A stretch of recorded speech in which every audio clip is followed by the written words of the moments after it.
Welcome to the Kelly Healing Project, where we have real conversations about healing, growth, and stepping into your power. I am Kelly, and I'm so glad you're here. So today, I'm joined by Laura Jean Day, founder of Neurogenic Qigong and author of the 13 Sacred Nights Oracle. Laura has spent more than 3 decades helping people reconnect with their bodies, regulate their nervous systems, and align with the natural rhythms of nature. So, in this conversation, we're going to explore the power of ritual, the deeper meaning behind holidays and seasonal transitions, how our body responds to stress and change, and why reconnecting with nature's rhythm can be such a profound part of the healing journey. Laura also shares her personal experience navigating illness and how that path ultimately shaped the work she does today. So, whether you're feeling overwhelmed, stuck in old patterns, or simply longing for a more intentional way of living, this conversation offers both practical wisdom and a fresh perspective on healing, growth, and transformation. So, please help me welcome Laura Day. So, thank you so much. Hi, Kelly. Really. Thanks so much. It's great to be here. So, can you tell us a little bit about your healing journey and what led you to the work that you do today? There are really two things that I'm putting out in the world at the moment, which are can stand alone and are also connected in certain ways. And that is the neurogenic Qigong, which you spoke of. And for those listening who are unfamiliar with Qigong, Qigong is um, it's an ancient Chinese form of energy cultivation. So qi meaning universal life force energy and Mhm. gong meaning the good work or practice of. So we have qi gong, the good work or practice of cultivating universal life force energy. And within qigong, there are two separate branches. You have the personal practices, which look like most folks are familiar with Tai Chi, which is a form of Qigong that is a martial art in nature. But if you think of, people doing these very deliberate, slow movements, moving through space, that would be the personal practices of Qigong.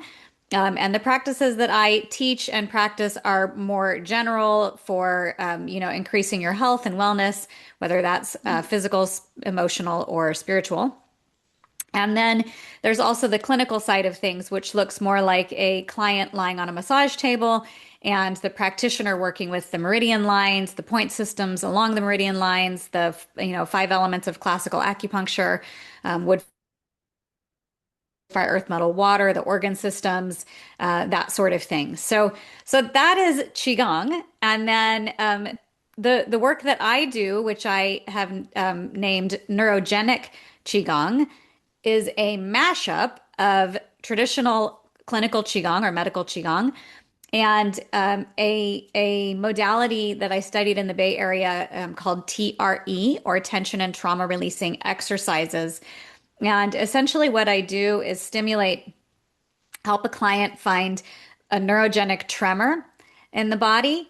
And neurogenic tremors are, if you think of the way a gazelle would shake or tremble, let's say after getting chased by a lion and finally recognizing that it's safe, that it's not going to be breakfast, lunch, or dinner, it will wander off to the side of the herd and then shake and tremor. What's happening is that the tension or the trapped tension from the overstimulating event is actually being released. So the nervous system is unwinding and letting go of that tension. And so it turns out that we're also mammals, believe it or not, and we have the same mechanism in our nervous systems. But we are socially conditioned to shut it down. So if you were in a public place, Kelly, and you started trembling, the rest of the human herd would probably not just, let you move through that that tremor and, just acknowledge, oh, that's she's having a release. Great, no problem. You'd probably get a bunch of people rushing over asking if you needed help, if you wanted to call an ambulance, do you have a medication that you need to take, whatever it is. But how do we help you make this stop? So we just have this socially conditioned idea that it's a problem. It's not, it's a really natural, wonderful thing for your nervous system to reset.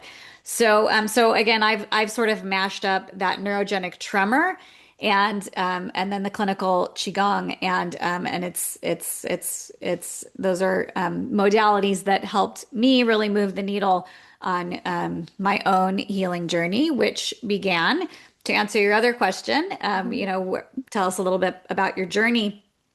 I had already been teaching yoga for numerous years when I became a mom, but 3 months after I had my daughter, I tripped into chronic illness and was unable to figure out how to feel better. And so I ended up seeing my teacher as a client, and I was so tangibly and drastically shifted by her treatment. She hadn't even touched me. It was a energetic treatment. And I walked out of there feeling like I had been breathing underwater for years and was unaware. And suddenly it was like my head was above water. I had more space in my lungs. I felt taller. Like I actually had like a different bird's eye Mm. view of things that I had, places that were familiar suddenly felt like I had a different perspective.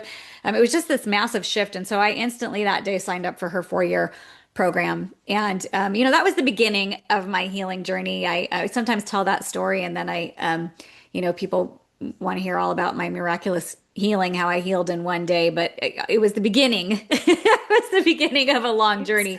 And, and there were so many things that I explored. And when you're up against a wall like that, when you're not feeling well, you will dive deeper down the rabbit hole than you would if there was no pressure. So, in retrospect, of course, I see the jewels in the journey, and it's of course so much a big part of my story, and why I know the things I know, and why I've explored the things I've explored, and why I practice and teach qigong, and why I ended up writing my book, which is the other offering that I have at the moment. But I think I'll pause because that was a lot of information, and then we can talk about the book in a minute.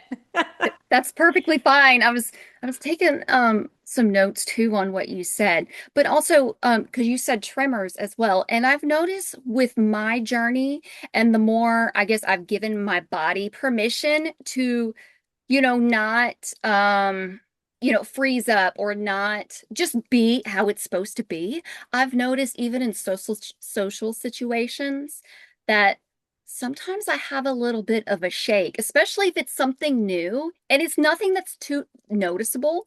So you were talking about, okay, so basically how this works is it helps release some of that pent-up energy. So when we shake, we have that tremor. It's not a bad thing. It's just energy that needs to be released, right? Correct? Precisely. Yeah. Okay. Yeah. And then, okay, also you talked about meridian lines. So Mhm. for people listening who haven't really heard a lot about that, is it possible you could just like explain it just a little bit? Sure. Yeah. So, if you're familiar with acupuncture, if you go get an acupuncture treatment, they are placing those needles in what are called meridian lines, or the points along the meridian lines. And the idea within Chinese medicine is that we have these flows, these rivers of energy that run through the body, and that they're in the same place in all of us, and they're very identifiable. And so, before they started putting needles in the meridians, they were just using their hands and their minds to move energy. So, um, yeah, that's kind of the idea. And then, when we have stagnation or blockages within Mhm. those flows of energy, that's where we experience, disease or dis-ease. Yeah. Right, because our body is not at ease. Yeah. Right. Yeah. Yeah. I've noticed in my own healing journey, I used to get sick a lot, especially when my nervous system was all over the place. And now I rarely get sick. Yeah. I can remember the last time I got sick, it was probably almost 2 years ago. And Wow. is that the case for you? Like, do you rarely get sick? Yeah. Yeah, no, I don't get sick that often. I'm not like superhuman. Right. Things come up all the time, or not all the time, but occasionally. And I just have so many more tools in my toolkit now, and a much different relationship with my body. I would say the other modality that I incorporate into my private practice, and that also has really shifted, been just really game changing for me, and shifted the whole paradigm and the way that I conversate with my body, Mm. would be German new medicine. So that's something to look into if that's a new modality for you that you Okay. haven't heard of. Yeah. Okay. Yeah, I've never heard of that. Yeah, it's I, a beautiful it, system. I mean, we could do a whole podcast on German new medicine, but I'm oh, not a okay. German new medicine expert, so I'll leave that to somebody else. Okay. But if folks listening are curious, I know Alex Zeck has some longer podcasts on German new medicine, but Mhm. it's essentially it's the work of a man named Dr. Hammer, and he over his lifetime was really able to identify how symptoms playing out in our bodies are actually brilliant biological programs that our Mm, body has turned on in response to some conflict or challenge in our environment, some perceived conflict. And he did, I don't know, some 50,000 brain scans throughout his lifetime. And I mean, he really, he gathered a massive database of information, and with incredible accuracy was able to identify based on what symptoms were emerging, where in the brain the original impact was located from the traumatic or mm, conflicting event, and then also what sort of event or theme that would be related to in that person's life.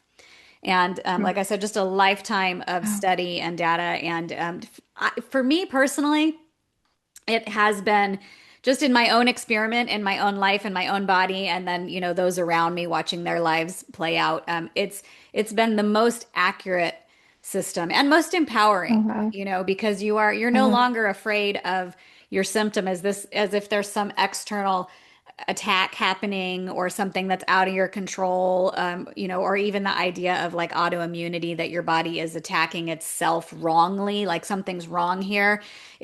mm, mm. It's really a very shifted, the whole paradigm shifts in that you're recognizing, no, my body is actually brilliant. It's doing Right. something perfect that is in perfect response to this threat or this conflict in my life. And really, the work to do is to Mm. resolve that threat or conflict, and then just support your body through the transition that it needs to go to in order to get back to equilibrium. Right. So, yeah. So basically, it's like your body is talking to you, but it's like, Yeah, are yes, you listening? That's yes, the thing. 100%. Yeah, Because yeah, I feel like there, especially this day and age, there's so many people that are so disconnected from their body. It's right. just, and they don't know how to regulate their nervous system, and it's not talked about enough. It really is not. Yeah, and I think a lot of our approaches to health and wellness, whether it's allopathic medicine or more alternative methods, it's still really often this focus that is, how do we turn this communication off? Right? So the body is Mm, communicating, and just how do we make that stop? right. Instead of going a layer deeper and asking, why is the body communicating in this fashion in the first place, and what's here that needs to be seen or addressed or shifted, in my life. So anyway, yeah, So, German new medicine. right. So, how does a neurogenic Qigong support nervous system regulation different than traditional exercise or meditation? What have you noticed? Oh gosh, well, all those things are wonderful. There's different Right. ways to release pent-up energy in the nervous system, and I wouldn't say that there's one way that's wrong or better. Um, it's just for me, the that process of allowing the body to tremor in that way got at some things that just sitting in meditation, which I do every day. I think it's a beautiful thing, and there's so many benefits, including the helping the nervous system settle, but also just, I think it's it's probably the most effective way that we have to just begin to get familiar with our internal world, Mm. get to know ourselves, right? Which is so important in this human journey. But the tremoring specifically, I just had some things that I had a shoulder issue that miraculously disappeared, that I had been dealing with for years, like 7 years or something like that, that completely just dissolved with Mhm. the tremor work. It's an opportunity for emotions to surface that have maybe been trapped for a lifetime at least, or maybe lifetimes, depending on your view of reality. Oh But yeah. it's just another way in, and for me it was incredibly powerful. So like I said, the what I offer now through my private practice or in workshops are the things that tended to really move the needle for me, and then bringing that all together, and Oh, some kind of special alchemy, and that's what I now offer out in the world. So yeah. wow. Wow. So you said you suffered with shoulder pain for years, and then miraculously, like with this doing that, then it healed. So it was, you said it was instant, right? Yeah, It so was, so what happens with the tremors is I like to think of, like, I sometimes use this analogy like a tangled ball of yarn, right? Like my daughter used to come to me when she was like 5 years old and learning to knit, and she'd bring me these balls of yarn that she had gotten all tangled up, and she'd been trying to untangle for some time, without my help, and she's like yanking on this part or that part or the end of the string, right? And of course, what happens when you yank on right. it just gets tighter and more knotted up. And so I Mhm. sometimes will think of that as an analogy to when we approach our physical symptoms from an intellectual level, and we're trying so hard, and I tried for so many years to figure out intellectually what was wrong with me, and so many modalities, and so many practitioners. I explored so much, every self-help book on the market, and all the different diets, and all the different, oh gosh, I don't want to think about how many tens of thousands of dollars I spent on supplements, and all the Wow. things. And so I think sometimes when we approach it intellectually like that, it's almost like we end up making it worse. I used to think of, do you remember Briar Rabbit, that cartoon? You might be a little, that might be I a don't think little, so, no. you might be a little young for that. But there was a cartoon where this rascally rabbit he would get into all kinds of trouble, and there was a tar baby I forget who would set out this tar baby to try to trap him, and it was just like in the shape of a baby, but it was made of tar, and it had like a, fake hat and jacket on. And he'd go to like punch it and kick it and end up getting all entangled in the tar baby. And again, that's how I used Mhm. to feel trying to like intellectually come at my problems and issues for the years that I wasn't feeling well. And so, what I love about the tremor process is it's completely body led. And so, you lie down on a yoga mat. You're not thinking, okay, I have this pain in my shoulder blade back here, so I'm going to move my shoulder, right? It's not, we're not choreographing from the level of the mind. And so, you really just allow that. I always use that word allow a lot with my clients and in my practice. You're allowing the body to unwind the trapped tension. And the body knows, Mhm. as the subconscious mind, the body knows how that tension went in, right? The pattern. So maybe it's going to start, tremoring in the inner thighs, and we're not even going to get to the shoulder until the third session or the fourth session or the fifth or whatever it is, because there's all this other stuff that's backed up and in the way that needs to unravel first. Mhm. And so it's a process where we can just let everything go and allow the wisdom of the release to just come through the body however it needs to. So Oh. so yeah, so I did that shoulder plane. Definitely, it was in one particular session where my shoulder started moving around. I was not doing it, I was allowing it. And there was all kinds of cracking noises happening. And then after that session, the shoulder pain in about a week slowly dissipated and was gone after years. And I've had all kinds of clients that have had similar experiences and or Mhm. memories surface. Most often, I would say they're memories that aren't completely obscured. They're not like recovered memories that they didn't know were there, but things that maybe you haven't thought about in a really long time. And you'll have a memory that might bubble to the surface, and then a flush of tremor or movement that Oh. that comes through the body in a wave, and it's like, oh wow, I forgot about that, and then this ripple of energy moves through. And then I've also had clients who have uncovered, memories that were really buried and inaccessible. So, yeah, Hmm. So basically, yeah, memories that they pushed down. right. And then I guess their body felt safe enough or it was able to process those memories. So they Yeah. came to the surface. Yeah, exactly. Yeah. Oh, Yeah. okay. Wow, that makes sense. That's so interesting. Okay. So but also you've spoken about the importance of seasonal rhythms. So what do you really mean by that? Can you go into more detail?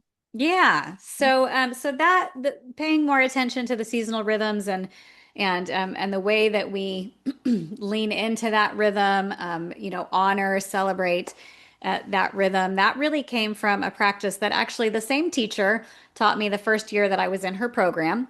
So I learned this practice the year that my daughter was born, and it's called the 13 Sacred Nights. It is a practice that teaches us to lean into the quiet, the darkness, the profound stillness of Mm, midwinter or the winter solstice season, the peak of winter, the peak of darkness, when we typically in the Northern Hemisphere are out shopping compulsively, overindulging in sugar and alcohol, jam packing our December calendars. It is yeah. the busiest time of year for most folks. We have all these social obligations. We are flooding our lawns with LED light displays. It's just like a slap in the face to the darkness, kind of like, no, we will not be quiet. We will not go inward. We will not face the darkness. So every kind of distraction you can think of.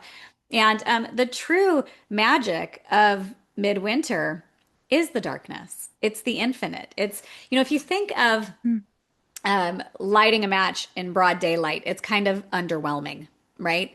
But if you light a match in the darkness, it's really clear where the light is. And it's similar in that season of winter. We're wrapped in this cloak of darkness, right? And it's cozy and it's quiet. There's the daylight hours are short. We have all this time to be calm and quiet and introspective, if we didn't have false indoor lighting.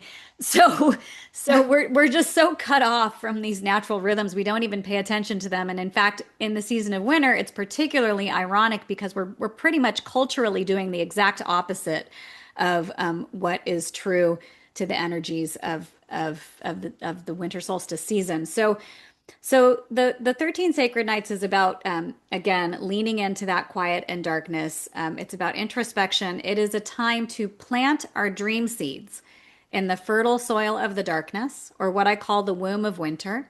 So as above, so below, as without, so within. The light is returning on the horizon, externally in the environment, in nature.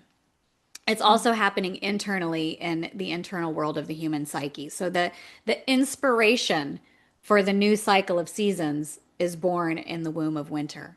And so it's a time for us to get very conscious about our intentions for the coming year. And this practice, beyond sort of like writing down your list of New Year's resolutions, it's a 13-day practice in being present, receiving guidance from whoever or however you name that something greater, whether it's God, source, spirit, Christ. This is a non-denominational practice. So whoever that is for you, you're tuning into that conversation, that relationship, receiving guidance, and then you're also, like I said, bringing in the things that you're wanting for the new season. So if you want to meditate more, you make sure you do it during those 13 days. If you want a certain person in your life, you make sure you do it during those 13 days, or mm, you reach out to them in some way, shape, or form. If you want to cook more, garden more, exercise more, whatever it is, you're doing those things during this 13-day window. And it has this really sweet structure where each day corresponds to a month in the coming year. So you are creating a roadmap, an actual blueprint for the new cycle of seasons: winter, spring, summer, fall. And again, we're planting our dream seeds so they'll sprout in the spring, right? It's if you begin to pay attention to these rhythms, you'll notice that okay, the things that I was thinking about that I wanted to bring into this new year, okay, they're starting to push through the soil of the void, the infinite, into the realm of the manifest this spring. I'm taking baby steps, initial steps towards getting these balls rolling. In the summertime, we're fully expanded, we're in bloom. We're living the dream that we Mhm. planted back in the darkness. And then in the fall, you're harvesting the fruits of your labor, thinking about what you want to, throw in the compost pile, what you want to keep for the next cycle before diving back in and beginning all over again. So this practice, although it is primarily a winter practice, it really Mhm. begins to wake you up to these seasonal rhythms that, if we can begin to ride the wave as opposed to just completely, being oblivious of the world of nature that we are immersed in and a part of, and that is all around us. It's incredibly empowering and powerful, and it's actually amplifying the co-creative cycle by aligning consciously with these rhythms of nature. Wow, that was great. Yeah. Because winter is my least favorite. It's my least favorite season because it is dark and it's just, it can be a little depressing, but that's such a beautiful way to look at it, that it's planting, you said planting the dream seeds for the new. Yeah. Yeah, okay. Yeah, and I think for a lot of people, there are a lot of people, who have seasonal, what is it, seasonal affective Seasonal depression. disorder. Oh, Yeah. yeah.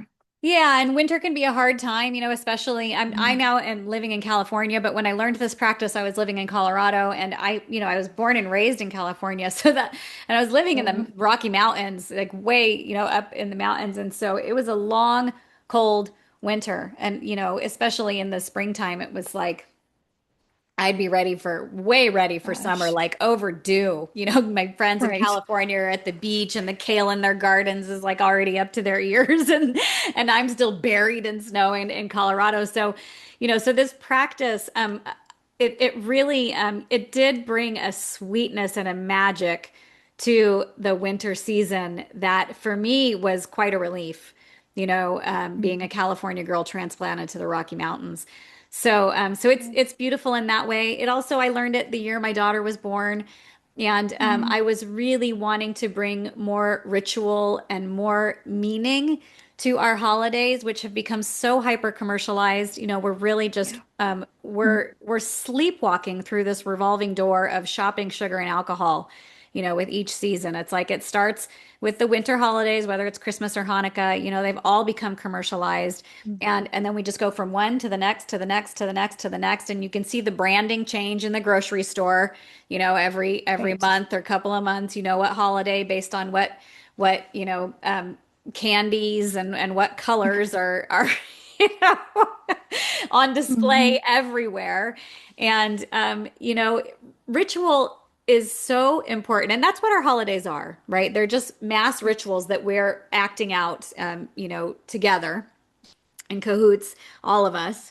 And they are incredibly powerful, I believe, for two reasons. One, uh, if you believe that human consciousness, that our thoughts are divinely co-creative, which I do believe. I believe that our thoughts are on some level, and I don't know the exact formula. I don't pretend to know exactly how it works, but we're all, I believe, learning this right now, that this in some way, shape, or form take plays a part in Mhm. creating this out here, this three-dimensional playing field.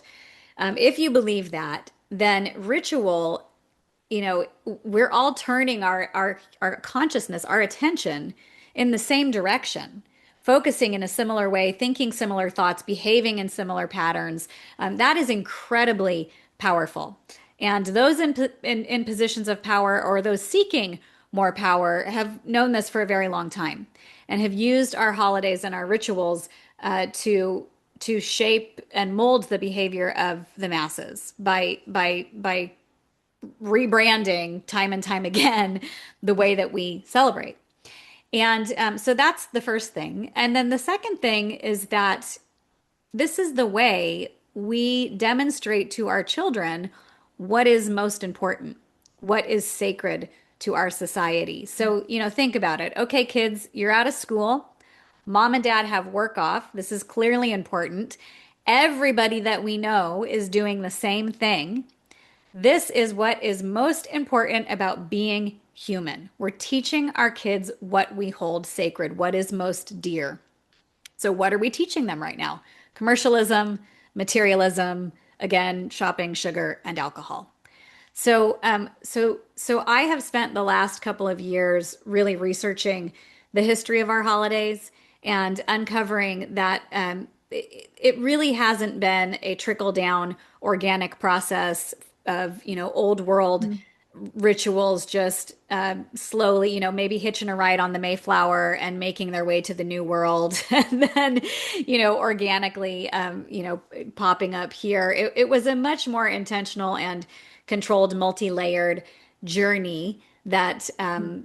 landed us where we are now with our current holiday traditions. And so once we expose that and recognize that history, we become perhaps a lot less defensive of our traditions because a lot of people get really knee-jerk defensive of like, well, don't take my Santa Claus away, like don't take my Easter Bunny away, whatever it is. But Right. if we know a little bit more about where they came from and wow, these things were actually spoon-fed to us in order to shift our behavior in the first place, then we might be a little more willing to pause. This is my hope that we can all Mm. individually and collectively pause and really think about what is most sacred to us, what is important, what do we want to teach our children, what is the effect of the traditions that we're currently, acting out, and then imagine again individually and Mm. collectively more meaningful ways to celebrate these sacred turning points in the year. So the 13 Sacred Nights is a great place to start. And I created a book and an oracle deck that teach that practice. That's the title. You can look it up, 13 Sacred Nights Oracle, Lara J. Day. You could also just find it under my name. But that's a beautiful place to start. And then I'm playing with writing a second book now about the Oh. sort of like the cliff notes on each holiday, the history of each holiday, and then and some thoughts on how we might bring some meaning back. Is it possible that you could go into maybe a little more detail about the history of one of the holidays that we celebrate, or maybe even just give a fact that maybe a lot of people don't know about a famous Yeah. holiday? Yeah. I mean, Okay. Christmas was the one that I started with, so we can go there. Okay, perfect. So Christmas in the colonies looked nothing like what we think of as Christmas today. And in fact, Christmas was outlawed in Massachusetts from 1659 to 1681. So it was not what we're calling Christmas now, because why on earth would they outlaw, Mm. staying home and drinking hot apple cider and, Yeah. and having a nice Christmas dinner and giving presents to your children. So what Christmas actually looked like in the early days of the colonies was a lot more like Saturnalia, which was the ancient Roman midwinter festival, and that was more carnival-esque. So it was a time of complete societal upheaval and upside downness. So you had slaves being served by slave owners, children ruling the household, a fool was crowned king, there was cross-dressing, there was promiscuity, there was gambling, there was debauchery. It was just like this Wow. society-wide uh, release valve, like letting a little steam out of the kettle. And those traditions were sort of still happening in the colonies alongside the Puritans, who were just not having Mm. it. And then also the upper classes in the colonies started to pull away from these traditions. So one of the traditions of that time was called wassailing, where, bands of probably drunken youth, usually heavier on the side of the young boys, would go door to door. Working class, right? So poor working class youths would go door to door to wealthy manors, and they would sing songs called wassailing, right? Here we go, a wassailing. Or they would engage in mumming, which was putting on plays. And they would expect to be given either alcohol or sweets or even money in return. And what happened again in the early days of the colonies is that the upper classes started closing the doors, pulling away from these traditions and saying, no, we don't want to participate. We're not going to give you any alcohol. We're not going to, whatever it Wow. is. And then that very quickly escalated into violence and vandalism. And so things were really getting out of hand. And so a very small group of elite New Yorkers got together and they quite literally rebranded Christmas. So Hmm. they intentionally came up with a much more domesticated holiday. So there would be no more parading around in the streets at midnight. There would be no more going door to door, wassailing and mumming. It would all be contained within the walls of the parlor. They sort of romanticized the idea of the Christmas tree. They came up with, they said, the house of ale will not be vanquished by the house of God. So we're going to create a new deity, and they called him Santa Claus. And, The Night Before Mm. Christmas was a poem by Clement Clark Moore. And that was in 1823. And that was sort of the first introduction of this new deity of Santa Claus that they introduced.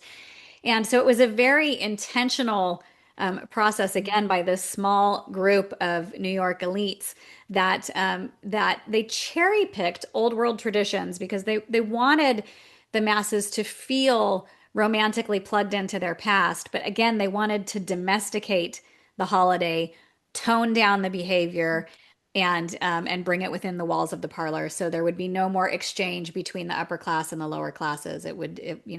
Everybody would stay in their in their box. So again, most people, I certainly had this idea that all of our Christmas traditions just sort of organically, slowly over time, trickled Mm. down from different cultures from the old world, from Europe, typically, and that's just really not how it went down. So, that this was fascinating and shocking to me as I researched where all of our Christmas traditions came from, and then again, there's Mm. lots of they did cherry pick traditions, so there are there are notes of Saint Nicholas, and Mm. the Dutch saint, and there are notes of the reindeer from the Siberian culture that people always very often reference, and so you'll find those familiar pieces or storylines, but they were sort of brought together again by this group of intellectuals, and then yeah, hand fed to us. Wow, that's There's a book called The Battle for Christmas that was one of the 32 books that I read that does a really great job of depicting that history. wow, that's really interesting. I never would have Yeah, thought that. Oh my gosh. yeah, yeah. Stephen Nissenbaum is the author of that book. Okay. Um, so how can we start to create holidays and traditions that actually nourish us instead of deplete us? Because I mean, Yeah. Christmas is exhausting. It's Just exhausting. yeah. And I do want to throw out the disclaimer as well. This isn't about throwing the baby out with the bathwater. If you have traditions that do nourish you, or you love, Mhm. whatever the things are that you love, my daughter loves the Christmas tree. We have a giant baby blue fake Christmas tree that, I call it Cookie Monster. And we have this beautiful ornament collection. A lot of them are passed down from my grandmother, and she loves to get them out every year. And she's so precise about how she hangs them on the Christmas tree. And, so if you have tradition that you love and it does nourish you, by all means continue, but give yourself permission to let go of the things that feel stressful, that don't feel in alignment, that are depleting, right? And so for me, that was the dreaded yearly chore of putting up the lights, the Christmas lights outside, on the roof and I hated that every year. It was I just resented it, and like getting out there with the ladder and my arms aching and the tangles of balls of lights. And so I finally gave myself permission, largely because of the sacred nights, to let that go. Like, oh, I don't have to do this, and we can be the only house on our block that doesn't have Christmas lights, and that's just fine, And so as the season approaches now, it's sort of like those other traditions have kind of faded into the background. And my daughter and I get excited about the opportunity to reset, the opportunity to remember our future, to dream our future forward, the opportunity to soak in that blanket of darkness that's so cozy. We do candlelight for the 13 sacred nights. We don't turn on any artificial lighting. As best we can. We get excited to go pick out pretty journals every year. We go to the bookstore and there's that wall of beautiful journals, and we pick out a special journal for our 13 Sacred Nights practice every year. But to get back to your question, I think for me, the easiest way to think about how to bring in more meaning that feels healthier, feels more aligned for me, is to just simply pay attention to what is nature doing. So, again, in the wintertime, the trees have dropped their leaves. Plants and grasses have often receded back into the earth.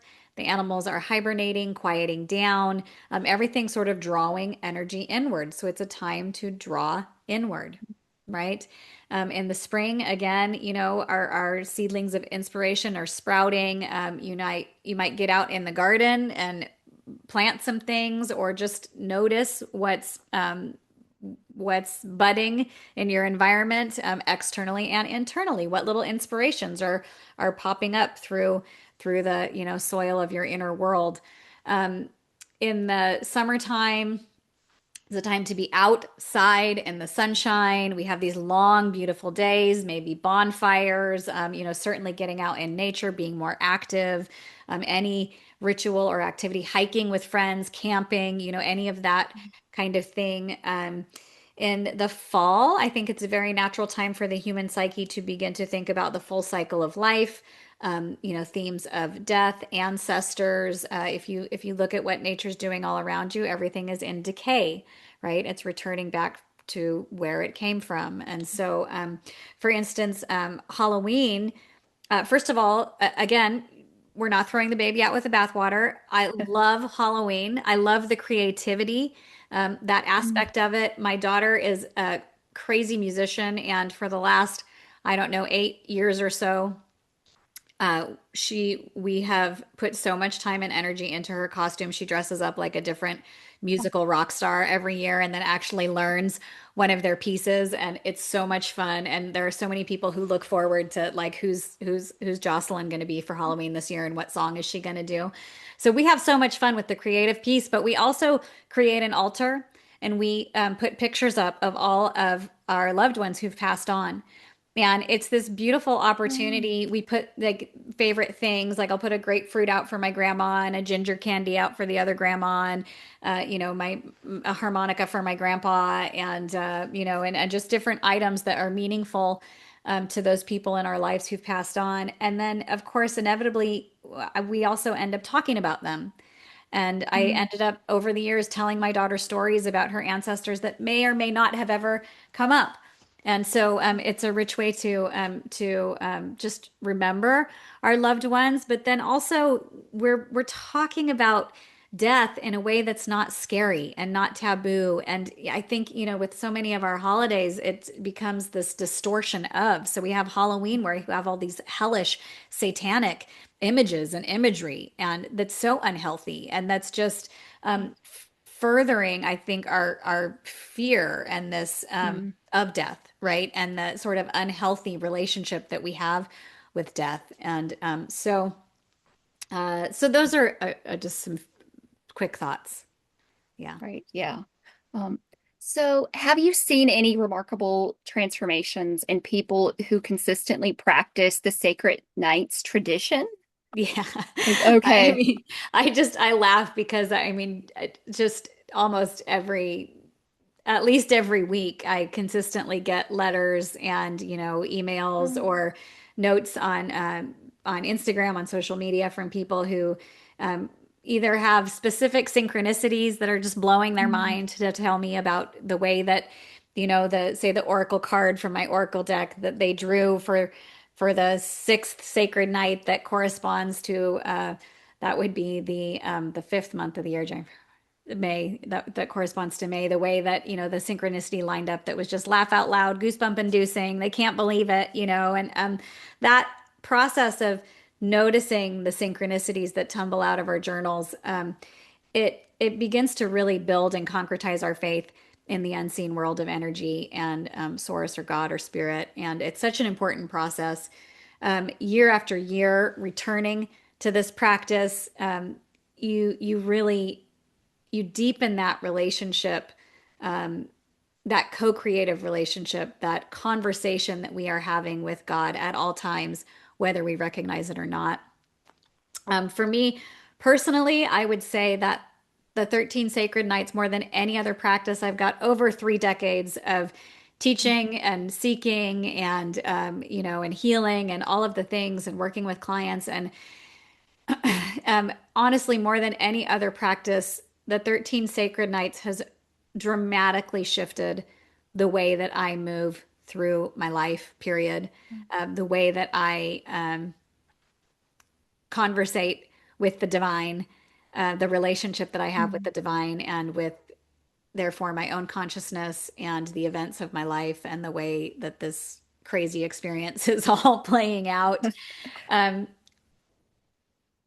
it's profound. It's this sweet, magical holiday practice, and it is unspeakably profound the way that it brings magic into your life, into your awareness, really. The magic is there, Mm. but helps us wake up to it. It's just, yeah, it's really beautiful. Yeah. So you've talked about journals. So like each night, do you kind of you take your journal out and do you kind of journal how you want that month to Yeah. So go? so Is it, that how? yeah, so it's a 13-day practice. And again, each day, each of those 13 days corresponds to a month in the coming year. And then the first day is a reflection or a foreshadowing of the entire year to come. So, what you're really doing in creating that journal is two things. The first thing is you're receiving. So, you're receiving that guidance. And that looks like just journaling everything that's happening during those 13 days. There's no specific time that you need to journal. It doesn't need to be at night. It's just within each 24-hour window that again corresponds to a month in the coming year. So you're journaling everything that happens externally in your world, all your day-to-day activities, and then also internally, what you're feeling and thinking. And then you're journaling your oracle card draws that you're drawing an oracle card for each of the 13 nights. So for those of you who don't know, I have the deck right here. If you don't know what an oracle deck is, this is the Sacred Nights Oracle, and you have so with any oracle deck, you always have a guidebook and then the cards themselves. So these are the backs of the Oh, cards. beautiful. And then, the each card has a different image. Oh, And so you would draw a card and, without looking, you spread them out with the back up. And there's multiple ways to choose a card, and I give directions in the guidebook.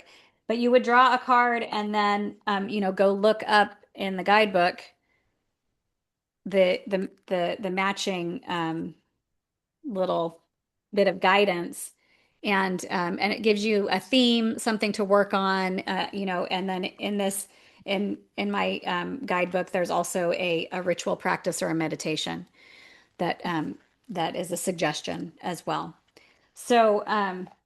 So you're drawing the oracle cards, you're journaling everything that happens. And then the second piece, like I had talked about, is the things that you are wanting. You're also giving your desires to this mm. stream of energy that's moving through in a way where it just gets swept right into your future like it's moving on a riptide. It's so magical. And so you're recording all of this in your journal. And then as you move through your year, I mean, just the 13 days and the journaling in and of itself is a beautiful practice, right? Because to be that hyper aware, it's like a boot camp in mindfulness because you're laying down the roadmap, the imprint, the blueprint for the coming cycles. So you're much more motivated just to be present, right? And so you have this boot camp in mindfulness for 13 days and this journal practice and the oracle deck. And then and you want to make sure you bring the things in that make you happy, right? Like my daughter and I create a happy feel good 13 Sacred Nights song list every year. And then we dance by candlelight, in the kitchen and the living room, and we turn those tunes on for the whole 13 sacred nights that just lift our spirits. And, so make it your own, make it playful. But then throughout the remainder of the year, as you're moving through your year, you're checking back in with your journal at the beginning of each month. Okay, what card did I draw? What's the theme for this month? What's my guide? And inevitably the cards that you drew end up lining up with your life in a way again that you're just like looking up at the sky going, are you kidding me? Like it's so perfect. And just serves to shift your perspective in a way that helps you move through some challenge with a little more grace, hopefully a little more intelligence, a little more Right. pause, whatever it is.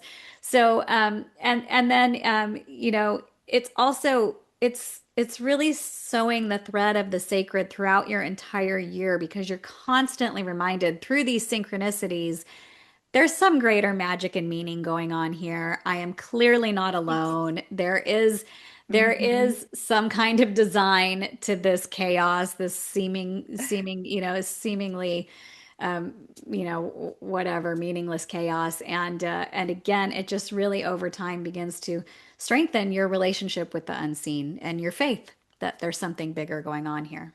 Yeah. Right. Those cards were beautiful too. They were, and those were some big cards too. Those were gorgeous. Yeah, that's Yeah, I worked awesome. on the artwork. I Yes, can give yeah. most of the credit to my dear friend Jenny Brennan, who was Oh, my artist. It was really she collaborated with me in creating the artwork. It was mostly yeah. her, but I get really persnickety about where things are like in space. So I'd be Mm. like, "Can you move this a little bit that way and add a little dash of sprinkle or glitter?" Or, we worked on it together, but it was mostly her. She was just a Oh really beautiful creative friend of mine. my Yeah. gosh, that's awesome. Yeah. So if our listeners could walk away with one message about reconnecting to themselves, their bodies, and the rhythm of life, what would you want it to be? Pay attention to nature. I mean, she is the portal to the divine that I think is most accessible and most powerful for us. And it doesn't have to be hard or complicated. I think so often we Mhm. feel like if it's going to be effective, it has to be really esoteric and complex. And, we got to read all these books and take all these workshops and, pay lots of money for whatever it is. And really, you could just go walk out your front door barefoot, get the light of the sunrise in your eyes and on your skin, eat seasonally, go outside for sunset, go to the beach or a river or a lake and sit with the Mm. living water. Um, these are simple things that we all have access to. Right. Yes. It's so easy to just take it for granted or just, go through life and just feel disconnected from yourself, disconnected from your body, and disconnected from nature. But yeah. Yeah, yeah. Um, so where can listeners find you and connect with your work? Yeah, so my website is the easiest place to find me. It's got all my links. It's Lara, Lara. Don't sneak a U in there. Laraj and my middle initial, and then Day, DAY, larajday.com. There's links for the Oracle deck there. The Oracle deck is also, you can just find it by the title 13 Sacred Nights Oracle.